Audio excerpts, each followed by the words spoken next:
what's going on with America's white people? Trump's rise put a sudden spotlight on the troubles of white working class Americans. Donald Trump appeals to white working class Americans. Oh, the Ann Case, Princeton University economist. Angus and I touched a nerve last fall when we published a piece in the Proceedings of the National Academy of Sciences that documented that among white non-Hispanics in middle age, mortality after having fallen for large parts of the last century actually turned up and started to go the wrong way.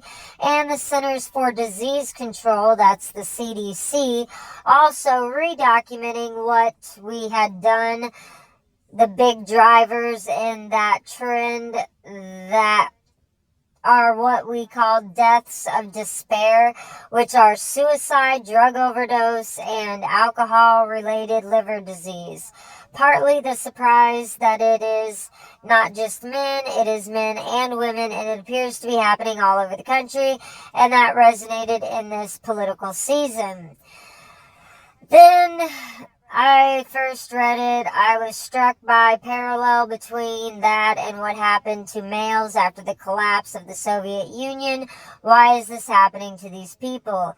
Angus Deaton, a Princeton University economist, says, well, don't think we know the answer to that, and we've been very careful not to speculate beyond what we have the data on. Two things that are relevant for thinking about why,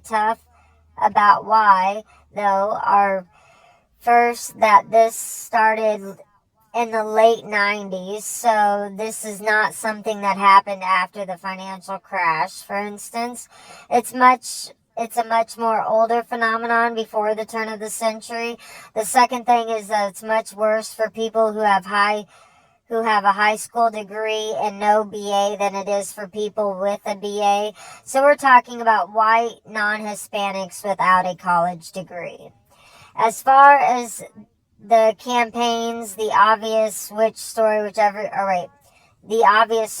everybody sort of seized on, including the economist Joe Stiglitz, who is advising Hillary Clinton, has this to deal with: the stagnation of wages over a long period of time.